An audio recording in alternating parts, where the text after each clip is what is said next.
Hey there. How you doing? I'm doing pretty good. Um, just got through doing that book one reading. Pretty good today. Thank you for being there with me. It's just something I've always wanted to do was get through the whole Bible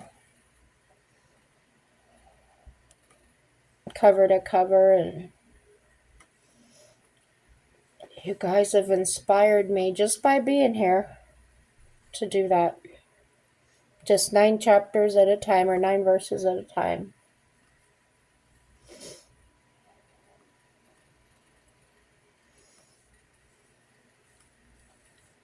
Not for any particular reason other than I just wanted to get through it.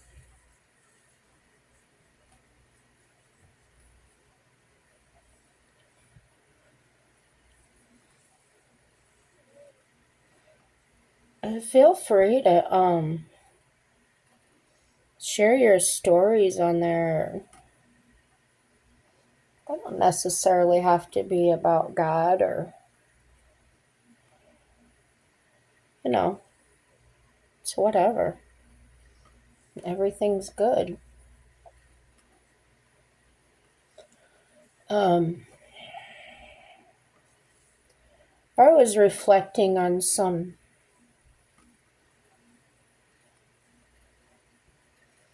different times in my life, and I guess that's just the age I'm at maybe, or I don't know what. I wrote a some I wrote some of them down just to put out there and see if any of you guys can relate, or is my thinking really off. Again, like everything, it's just from my perspective, the lenses I'm looking through. I got smart. I'm not wearing my driving glass. I'm just going to go ahead and wear the bifocals so I can see. So, the notes I wrote down are kind of random, so they come across that way, but I'm sure we're all intelligent enough we can figure it out. Boy, look what that lotion is doing. It's leaving these little... Wonder what those are from. I don't know. So, the first thing I wrote down was that I want to talk in support of anyone reaching the moment of their life, the moment where everything you thought you knew comes to light, where there is now enough light to visibly see everything. And like I said, of course, this is my own perspectives of this happening, this occurrence that goes on. I've just never met someone that hasn't been through it. And it's not the same thing as you go through as a child, or when you're transforming into your preteens, teenage years, young adult. This is something a little deeper than that I'm speaking of. So I only wrote down very minimal notes here, so the rest I'm just gonna have to be trying to pull out of my head. Now, I've heard of this happening, it being called growing pains, midlife crisis, and a few other ones. I just can't think of them right now, and I'm sure you have many of them. So some of us make it and some don't. And when we're put through that fire, who will we become the other side on the other side? And the last couple of months or so, I've really been thinking about this. Um, how the many things that I've been through maybe changed the course of my life, or changed the way I felt about things, the way I was carrying myself, or yeah, when you know, you know. There was, I'll give you some examples. Um, Back in the day when I was still in the workforce,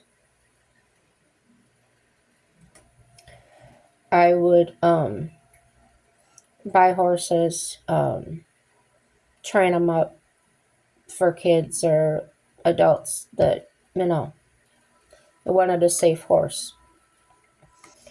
And I had come across this Haflinger, which is um, kind of resembles a pony, but they're taller. They're a little different. You can look them up. And she was the sweetest little mare. Just any of the kids, my nieces, nephews come over, they could just crawl all over her, underneath of her, pull her tail, and she didn't mind a bit. She was just a very good babysitter. Well, this man and his girlfriend um, came to look at her, and the man was tall and stocky. He could have played football, but he was standing with the pony's, the Haflinger's head, um, kind of under his arm, between his hip and his wrist. Okay, and he asks me, does she load in a trailer? And obviously I'm telling him how wonderful she is, and yeah, she'll load up right now if you want to see it. Out of nothing, he reaches down and he grabs inside the side of this horse's mouth and pulls her tongue out the side. I yelled at him to never touch my horse again, and told him to get off my property, never come back. And that was that. So, a couple of years later, I was at an auction, and it wasn't necessarily a horse auction. They sold lots of things there. They sold chickens and pigs and cows and everything. And there was also a flea market part.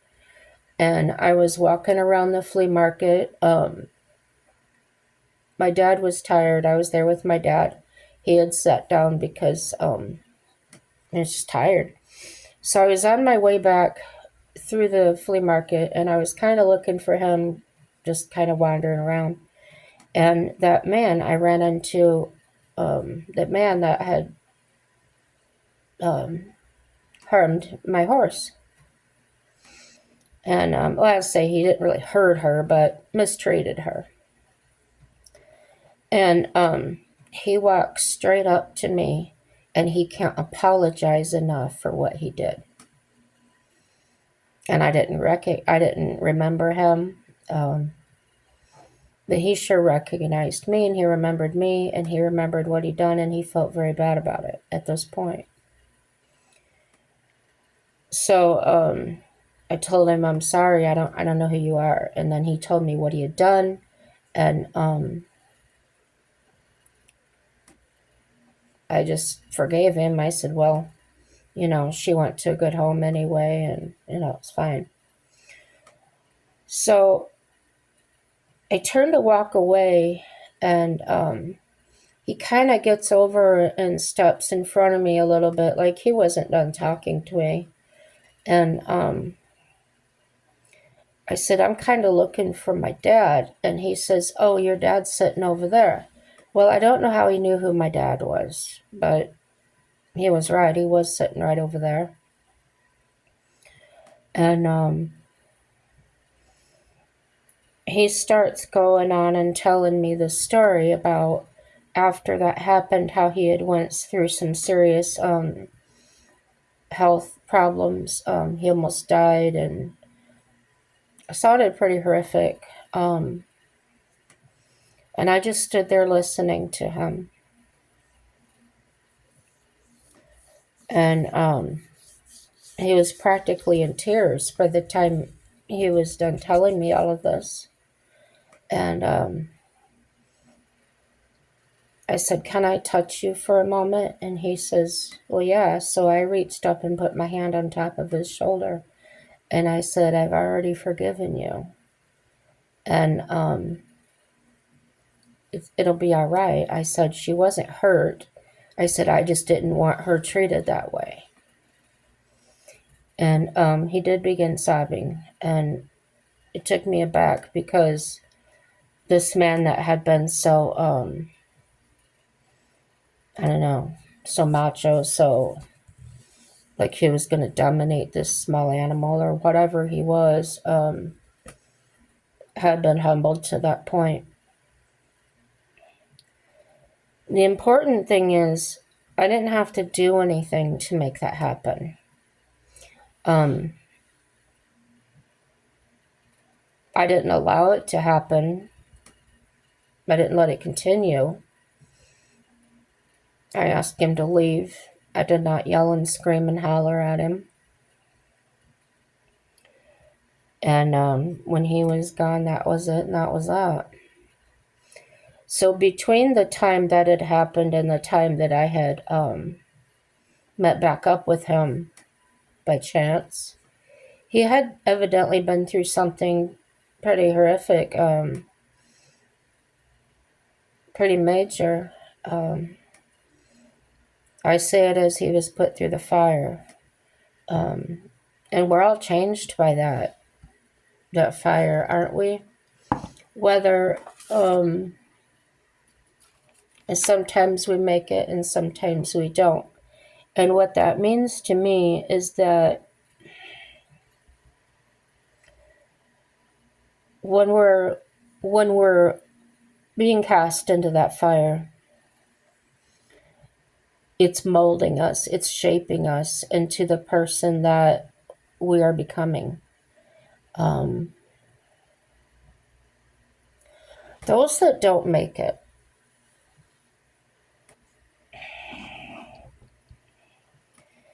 I see these people as people that resisted. Um, Instead of going through it, they wanted to take the easy ways out, or it's so difficult for me to put into words. If you've been through it at this point of your life, you know exactly what words I'm trying to find. Maybe you can help others here to understand. This isn't a bad thing to go to. It doesn't to go through. It doesn't mean you were a bad person in life or anything. It just means that we're not all meant to stay in the same place. That we have to grow. We have to change. Because if we don't, we're not really experiencing our true lives. I think. This, like I said, this is all what I think. Um,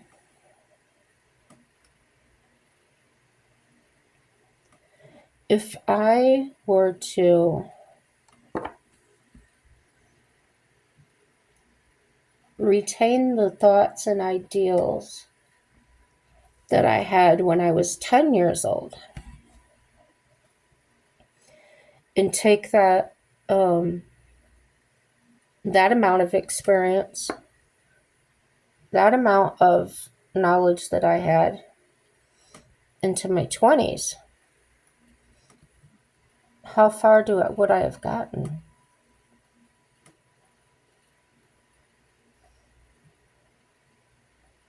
Probably not very far.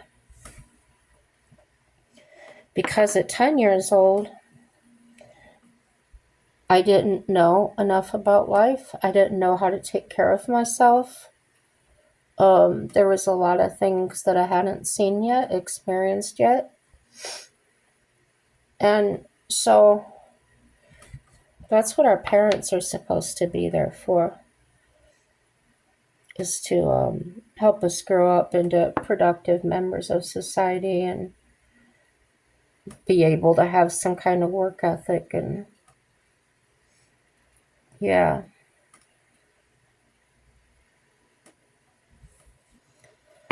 And I think regardless of how much time goes by and time changes, some of these things, well, probably most of them, are still going to stay the same. The package they come in, or the way they appear to us, may look different on the outside, but inside, it's still the same thing. Kind of like buying your favorite pasta and they change the look of the packaging. Would you still recognize it as your favorite? So that's kind of what I'm meaning when I say when we grow and change, we'll be able to still recognize what we learned. Um, so it's not going to matter what kind of package that situation comes into. At a certain age, we just know. We just know what it is.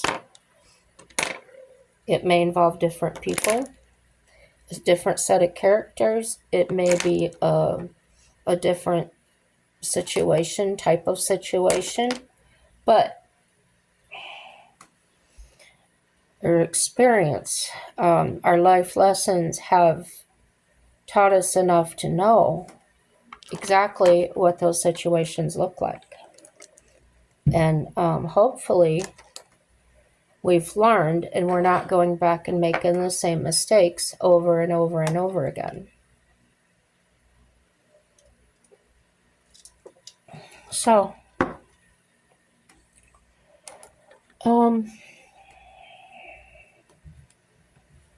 some of the wording I'm going to use here, a lot of people, I'm sure, are going to take this literally. And there's nothing I can do about the way you're going to accept it or not accept it, and I won't try. I've been there before. Like we're talking about, it's okay. My experience tells me that not everybody's going to agree on the same thing.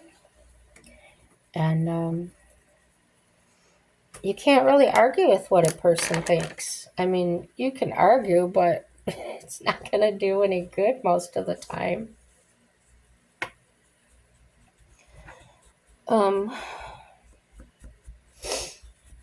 Okay, here it goes.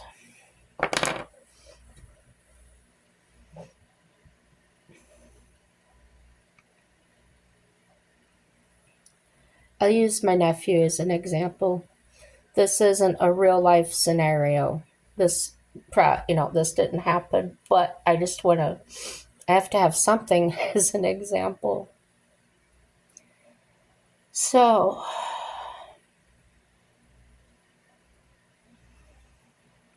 he keeps doing something I keep asking him not to do. And I've told him the reasons. It's dangerous. It's dangerous because this could happen or that could happen. And he might just take the posture of, well, it hasn't happened yet. It's not going to happen, right? And we've heard those people.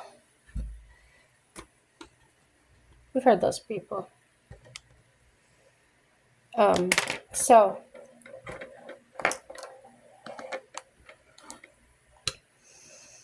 what can I do? But just, I told him, I did my part. So it's still now his choice on what he's going to do with that information. And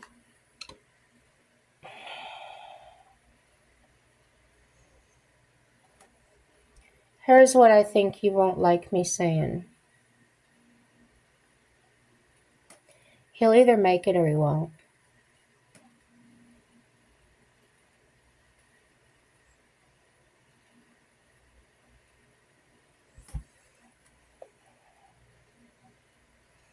And if he makes it,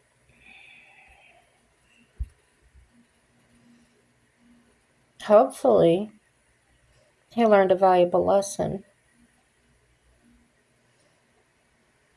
No, it's not up to me to say what type of lesson he learned. It's not for me to say, oh, are you going to listen to your Aunt Jen next time, blah, blah, blah. Because that's basically saying that the only time you can or can't do something is when I say so. And that doesn't build confidence or character. Well,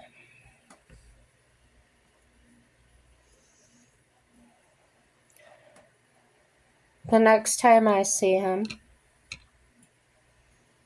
again, these are all examples. This isn't real story. It just resembles things that I have seen.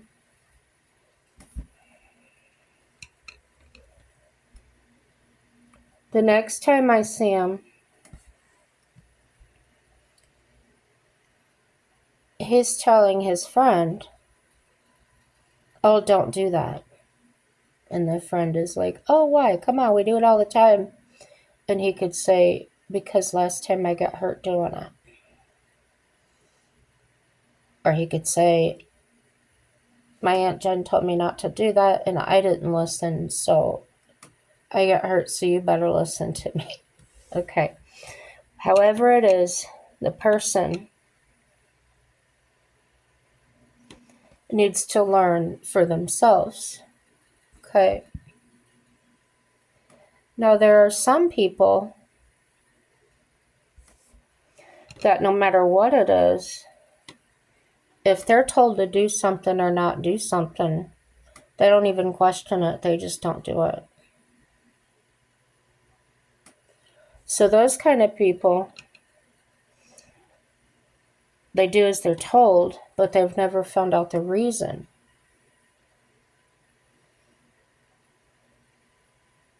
So, when that's the case, they can pass on the information, but without knowing the reasons or the why we don't do a certain thing, they can pretty much misconstrue that any way they want to, right? So there you have it. People who avoid going through the fire usually end up getting burned the most, the worst. When it just would have been easier to go through the fire in the first place. Now, you're going to look at me in this face. Lady, you don't make no flippin' sense. That's okay. I don't need to make sense to every person out there. I really don't. If you have the ear to hear, you'll hear it. And if not, you'll hear whatever you hear. So, another scenario would be, I'm about to do something And my nephew, this child, would say, "Hey, Aunt Jen, don't do that. Don't go in that place," or whatever. And if I had the posture of saying, "What do you know? You're just a kid. I'm an adult. I'm going to do whatever I want to." And he could just say, "Well, I told you." Or he could just sit there and let me do it. So now this time, something bad happens to me.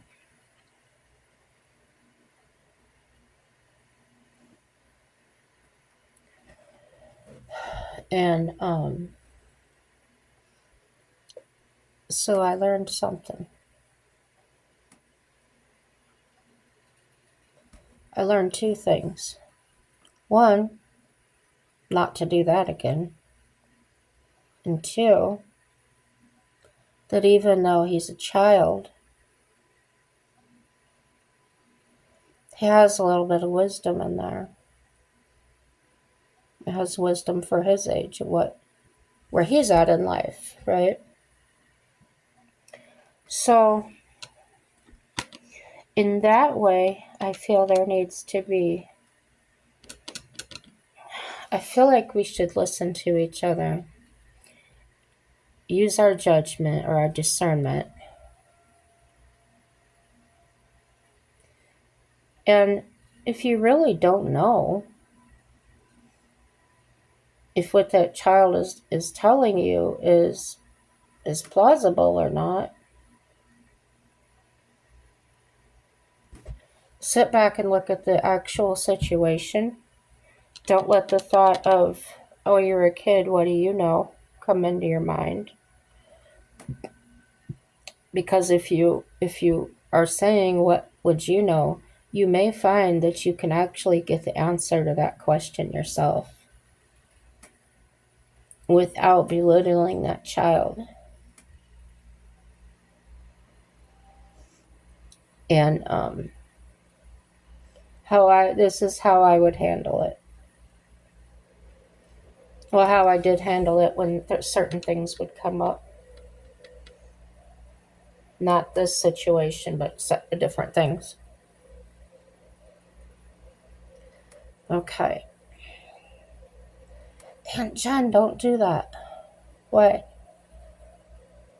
Because I can see from back here that's not going to work. Well, why?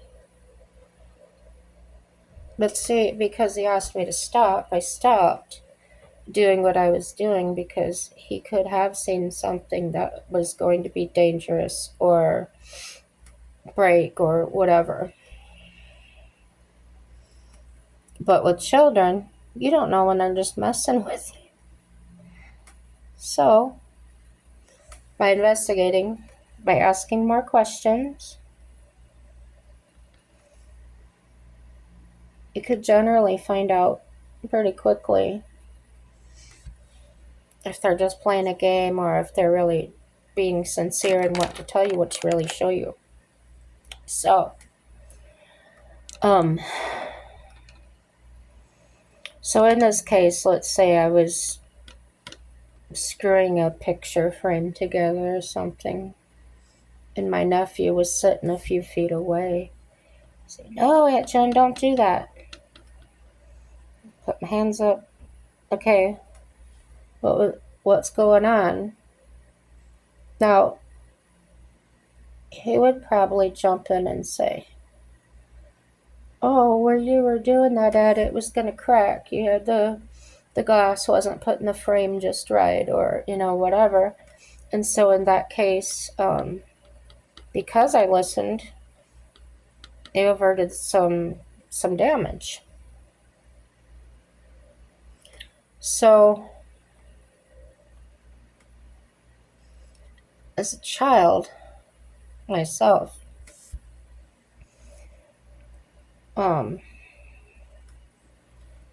seeing things from a different perspective, for instance, my parents fighting, getting physical,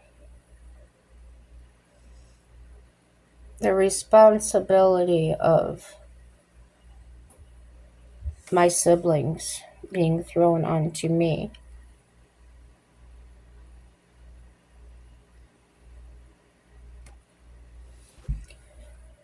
I had experiences in my childhood that maybe some did, maybe some different. But even when they were the same kind of situations that we experienced, we each still see them differently. So when we get on in a situation where people are talking about these experiences in life, whatever they are, not necessarily abusive ones, just any situation.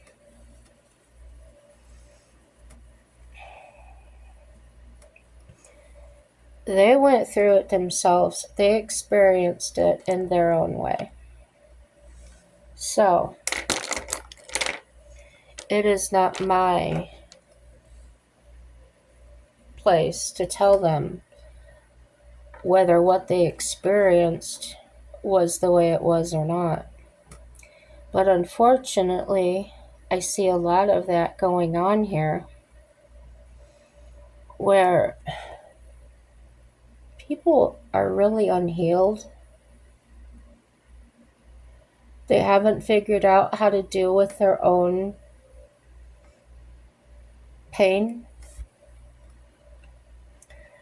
And to me, it looks like by people's reactions. So if I was on there telling a story about my childhood and, this violence happened or this happened or that happened, and somebody had a similar experience, they might jump on there and say, "Oh, this is wrong or that's wrong. That's not really how it is." So I could just take that for what it's worth and know that they just don't have the same experience as I have. They weren't there. And, or maybe they're having an issue of some sort that maybe they think that I think I'm better than them. And that could happen when somebody isn't healed. They don't know how to get help or they won't get help. They don't want to talk about it. Maybe that's the way they were raised. And because I'm talking about it now, maybe it's something they were never allowed to. They can't find their words, so it just comes out as something negative.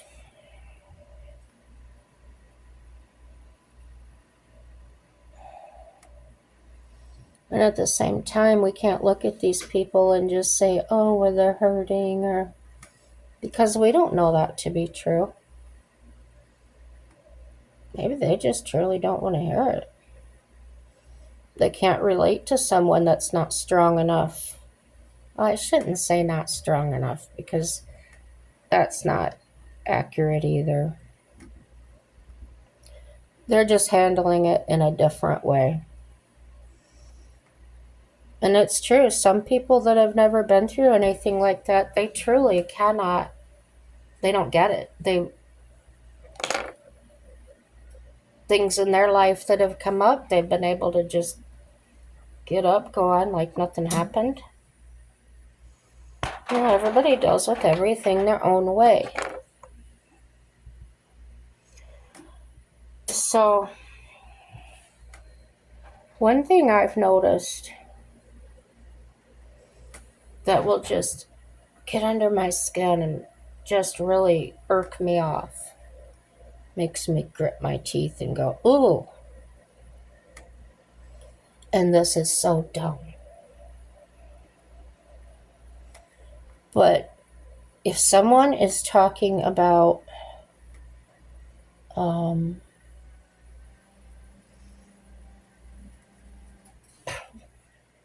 let's just use this example because I don't know how to describe it. Let's say I had a caregiver before a long time ago. And we've talked for several months, maybe a couple years. So we kind of know wherever anybody's, each other's coming from. And then this caregiver comes up with something. And she's telling me like she's so proud of it. And I just start to feel right away, I feel angry. And that's stupid. But here's what triggers the anger.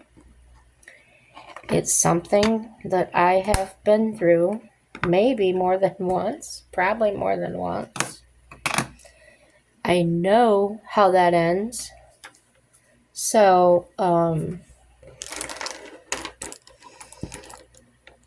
because I've been there so many times, I don't even want to hear about it again. I'm that burned or whatever, okay? Like I said, this is just an example. Something I've learned about myself. So, this person says, so what do you think? I'm going to tell her. But, okay, let's say I tell her. And then she'll come back and say, well, what about this or what about that? And I know there's no other way through this but the eye of the needle. It's very narrow and it's hard to fit through, but you have to go this way. I've tried every other route. I know they don't work, right? And maybe you've been here. Maybe you've been in that situation where you just have no tolerance for people like that. Is what you say in your mind. I can't deal. And so as she goes on about it, I'm beginning to feel more and more and more uncomfortable with the subject. I'm just to the point. I want to say so bad. Look, at your age, if you haven't figured this out by now, you're never going to get it.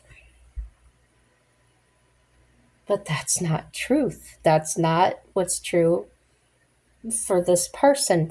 Maybe, maybe not.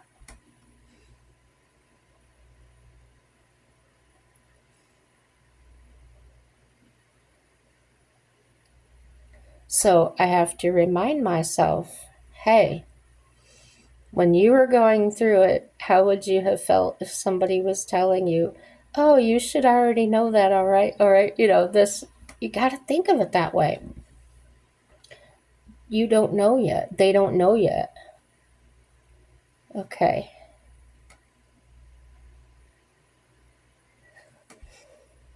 So here's what I'm going through right now. This is true.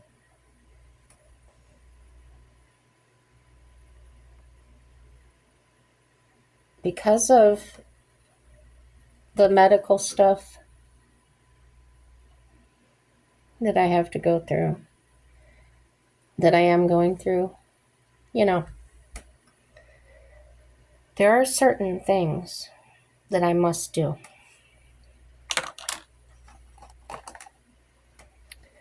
But because somebody's telling me to do them, I don't want to do it. Oh my gosh, I do not want anybody telling me what to do, ever. who likes that? Honestly, I don't know of anybody that likes to be told what to do. Especially when they haven't asked to be, you know.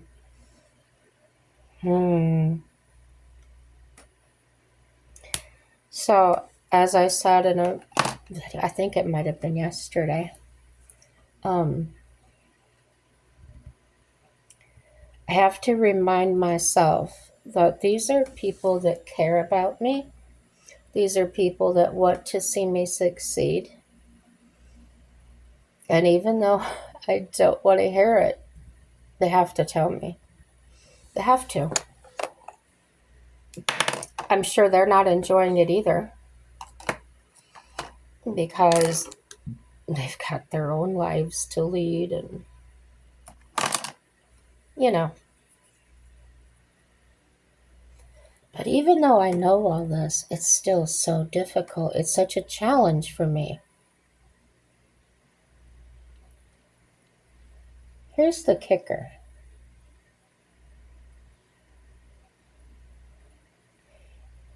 If I don't learn how to submit, if I don't know how to take direction, or I won't, I'm going to keep coming right around to it. It's just going to keep coming up and keep coming up until I finally just do it.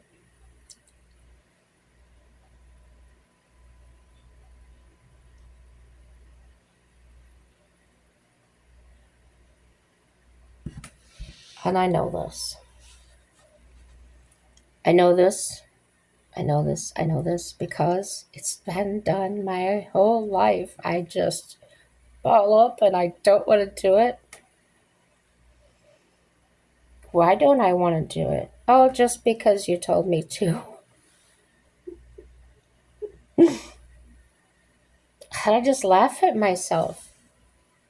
I don't know why I do that. I don't know. I know it's not right, but I still don't stop myself from doing it. Well, so I'm being tested right now. I really am. Because I'm really going through this right now. I don't want to be told when to go to bed. I don't want to be told when to eat or how much to eat. I don't want to be told how much I can drink or what I can and can't drink.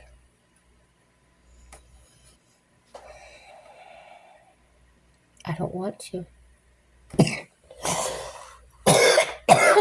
So, you know.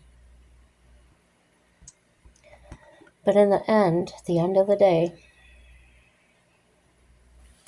guess who's responsible for taking care of herself? Me. So if I do not do what they tell me to do, and I get injured, or worse, I have no one else to blame but myself. Because they told me. And then I'll be suffering just for the simple fact I didn't want to do what somebody told me to do. So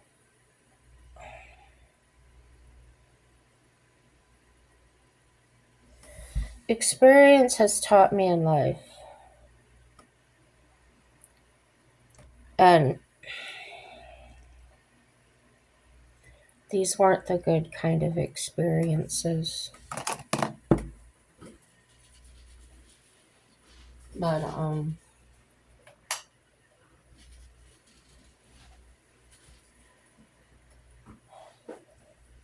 when you go through so much, it's not like I got to pick and choose what experiences I was going to have. No. I got to pick and choose the decisions that led up to those things.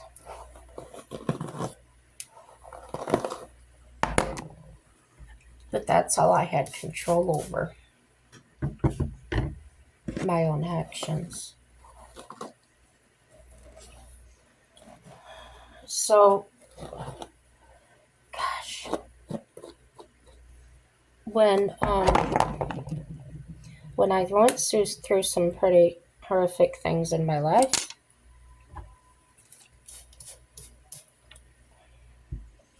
I just shot water in my face. Um, I learned things.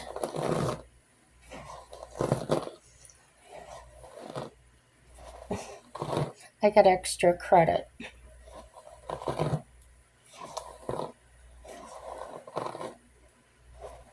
And because I got that extra credit,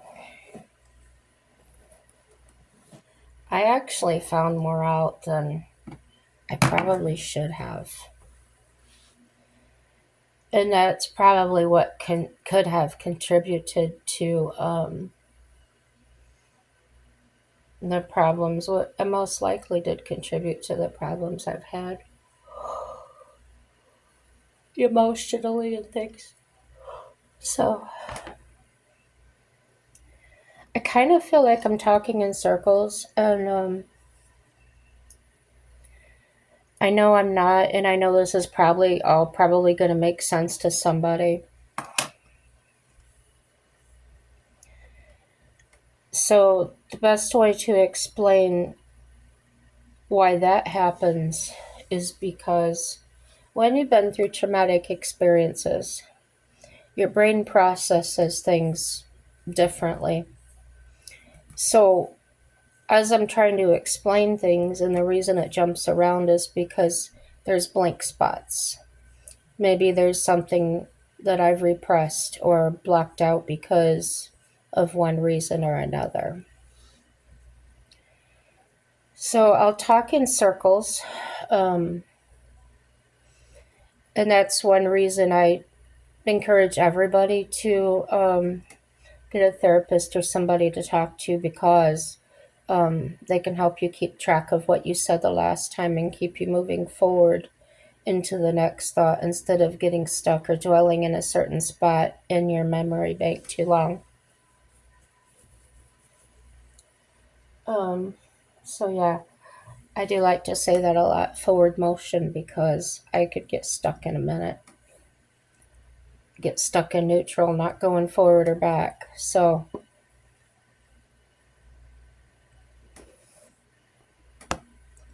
this is becoming a longer video, and I'm alright with that right now.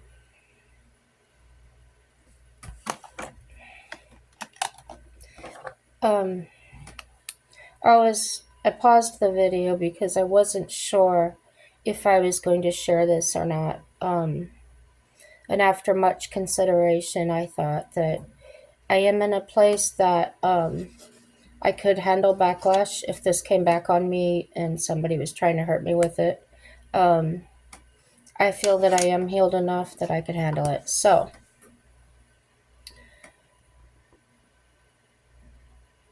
I told you about a situation with somebody that was trying or thought they were trying to help me by pushing me to heal, or whatever it was they thought I should be doing at that time. And the person I had just started to open up to, just a crack, jumped through that crack in the door and busted it open, and they didn't like what came out because they just got bombarded with all of my pain and memories, and that's all that started coming out. I was no longer in charge. So I can't just open that gate a little bit and just let a little bit out at a time, because it'll all just come like a rush, like somebody just let the dam go and there's no stopping it.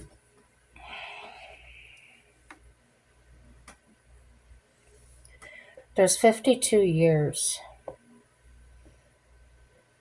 my whole life since I was an infant. And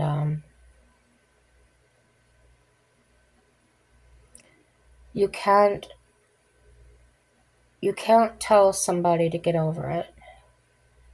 It would be nice if we could just get over it. We wouldn't have these problems. Um, they can say to you, "Oh, it's all in how you look at it." Well, that may work in the short time, or if you've only had, everybody's got different thresholds. Um, and if they haven't met their threshold, or it's going to work different for everybody.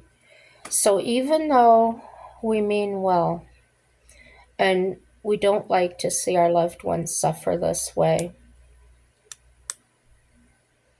it has to run its course. Now, there's a difference. If somebody was born this way, they don't have any past, they don't have anything that has actually happened to them to create the state of mind or their behaviors. That's not going to pertain here, okay? You're dealing with a wounded animal, if you will. And a wounded person can be as unpredictable as a wounded animal can. I don't know of any that have been dangerous.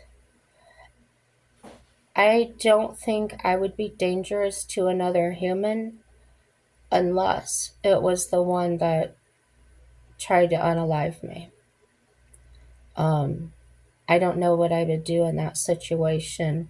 Maybe I would do nothing, but I don't ever want to find out um, what I would do. So I moved how many states away? From Indiana to North Dakota. I wanted away from that everyday thought, the everyday looking over my shoulder, the thoughts of what I might do if I saw them.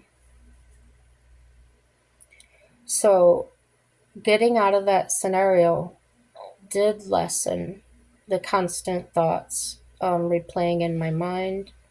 Um, Now, if I had to go no contact, I know I'm going all over again. I had to go no contact with two family members. Um, One was harming me.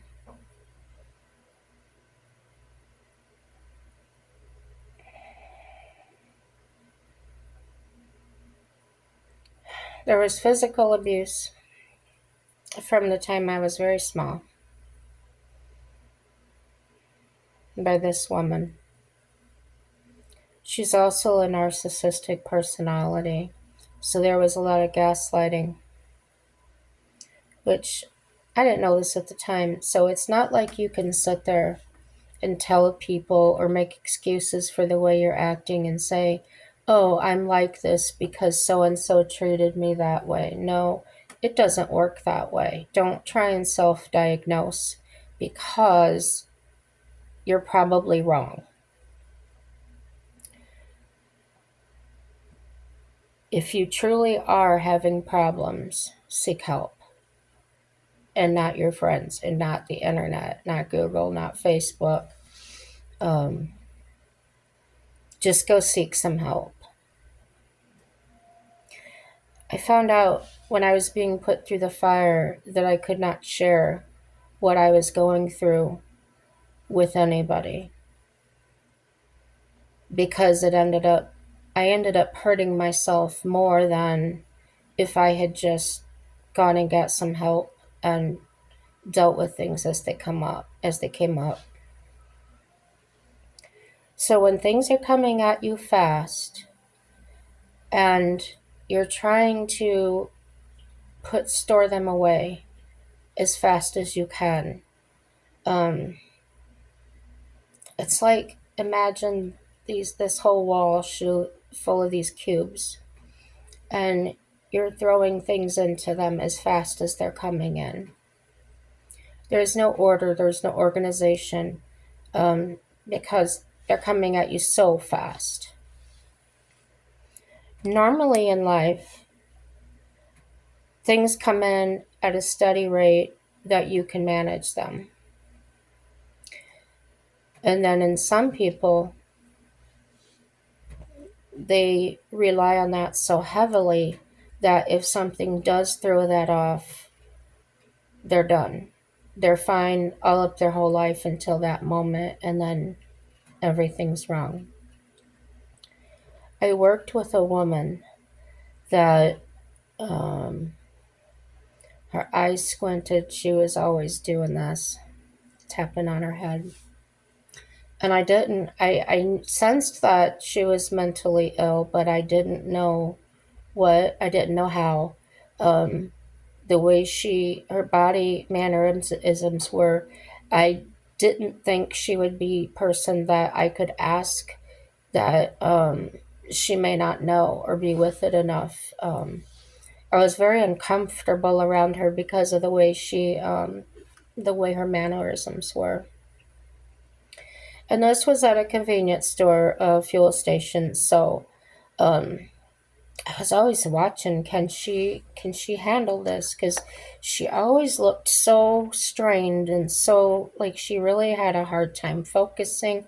She would reach in the drawer to count money and just be like holding it for a second, and then like one bill at a time, and so not at the same pace as other cashiers and things. So I did worry about her. I wondered that she might get robbed, or um, I just wanted to take care of her, even though that wasn't my job. Well, anyway, I shot a brother that managed her money for her and stuff, and he would come. He came one time, and we worked the night shift. And he said he wanted to meet me because his sister had talked about me quite a bit. And I thought, oh no, this can't be good, because I probably wasn't showing her probably very much respect, because I was guarding over her rather than just letting her do her thing. So he tells me what had happened to her. When she was young, probably 20, 21 years old, um, she was a newlywed, and her husband and she moved out to California because he had a job out there. After they were there for a time, he was having affairs with lots of women and doing things that he shouldn't. And when she found out about it, it put her in a deep shock where she couldn't speak, she couldn't function. Very traumatic to her. So the family brought her back to Indiana, and through lots and lots of intense psychotherapy and things, and medication, the best she could be is the way I saw her. So you never know what somebody has been through and how they are going to respond to that. And no, she was never able to remarry. She was never able to get any better. Um, Even after I left the job, I saw her doing the same job years and years later, 20 years later, and she was still the same. Um, Her eyes had sunken in, there were black circles around them. Her hair was sticking straight out everywhere. So, um, that was very sad to me. And I often think about, was this medication too strong for her? But I don't know her history. I don't, it's none of my business. So why would I make myself that more miserable? Because I did. So don't know what she went through. I just know that one story, and that she was never the same. So regardless of how many boxes you have in your storage closet in your memory, um, there may be a mess in there, and we live with it, and we learn to live with it, and then something happens to where there's absolutely no room for it. No, there's no understanding it or figuring out where it goes. Um, and that could be when you snap. And snapping isn't necessarily getting violent. It's when you become unable, your thought process is broken for a time, or your logic is disrupted. And those types of mental illnesses could be like a cold. They might be temporary. Um, you might just see the doctor for a little bit, talk them things, and that doesn't mean you need medication. It really doesn't. It doesn't mean that you're going to be checked into a psych ward. No. If you want to be checked in, you check yourself in. The only way somebody else might be able to do that is if you were going to or capable of harming yourself or other people or animals, okay? So if you're not doing those things, have no tendencies of doing those things, you're probably okay. You probably just have a few things you need to work out. Um,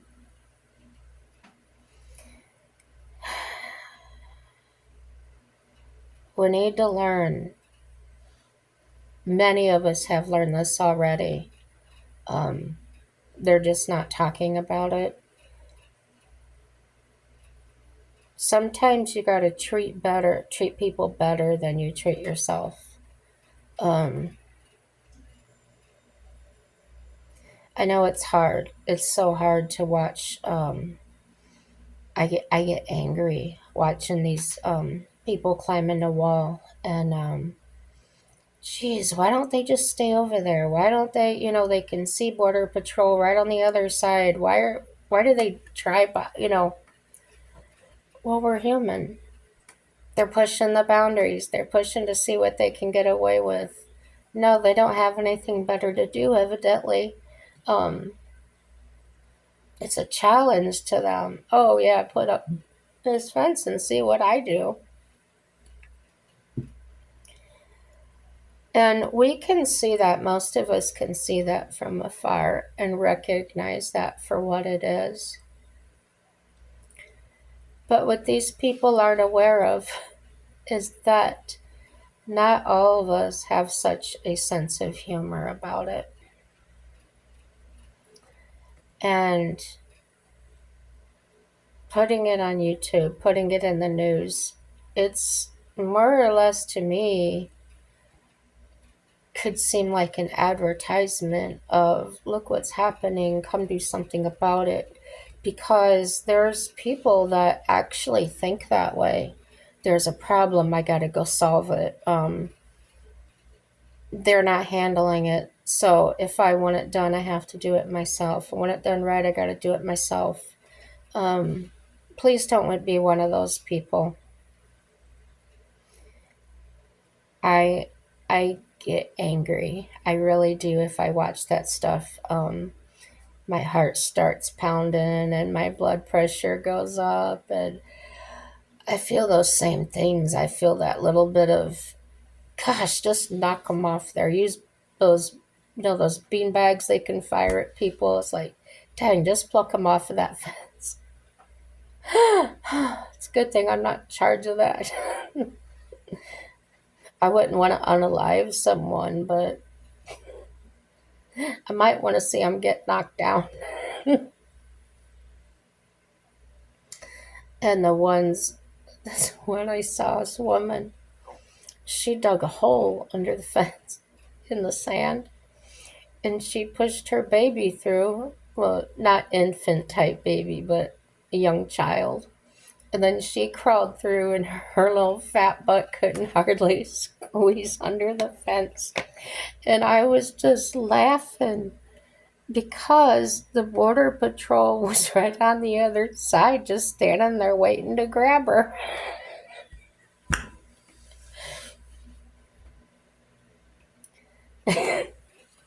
Takes all kinds of people.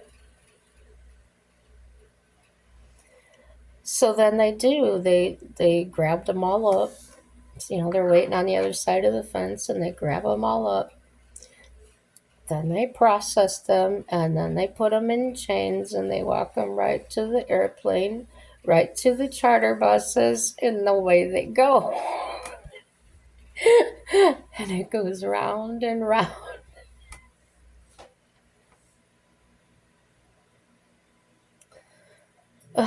Should they electrify the fence? I've seen people say that before too. I don't know. They'll probably find some way to short it out or something. But yeah, it's been long enough.